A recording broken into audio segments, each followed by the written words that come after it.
இந்த நரகத்துல என்னடான்னு பார்த்தா பானை நிறைய சக்கரை பொங்கல், பானை நிறைய சக்கரை பொங்கல் இருக்கு. எல்லாரும் இப்படி உட்காந்துருக்காங்க. பானை நிறைய சக்கரை பொங்கல் இருக்கு, இதுவா நரகம்? நல்லா பாருப்பா, பானை நிறைய சக்கரை பொங்கல் இருக்கு. அவங்களால எடுத்து சாப்பிட முடியாது. ஏன்னா அவங்க கை இப்படி கட்டி இருக்கு, கையை நீட்டி ஒரு குச்சி வச்சு இப்படி கட்டி இருக்கு.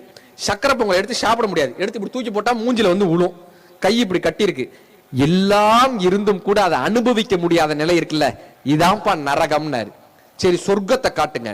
சொர்க்கத்துக்கு போனாங்க. அங்கேயும் இதே மாதிரி பானை நிறைய சக்கரை பொங்கல், அவங்க கையும் கட்டப்பட்டு இருந்துச்சு. கேட்டா ரெண்டும் ஒரே மாதிரி தானே இருக்கு, அப்புறம் என்ன இது நரகம் இது சொர்க்கம்? அவர் சொன்னார் நல்லா பாருன்னாரு. இந்த சொர்க்கத்துல என்ன தெரியுமா பண்ணாங்க, இந்த பானையை எடுத்து நடுவுல வச்சுக்கிட்டாங்க. இங்க ஒருத்தர் உட்கார்ந்தாரு, அங்க ஒருத்தர் உட்கார்ந்தாரு. இந்த சக்கரை பொங்கல் எடுத்து அவர் கூட்டி விட்டாரு, இவர் கூட்டி விட்டாரு. ரெண்டு பேரும் நிறைவாக சாப்பிட்டாங்க. தன்னுடையது என்று நினைக்கக்கூடிய இடம் நரகமாக இருக்கிறது, அடுத்தவர்கள் வாழ வேண்டும் என்று நினைக்கக்கூடிய இடம் சொர்க்கமாக இருக்கிறது.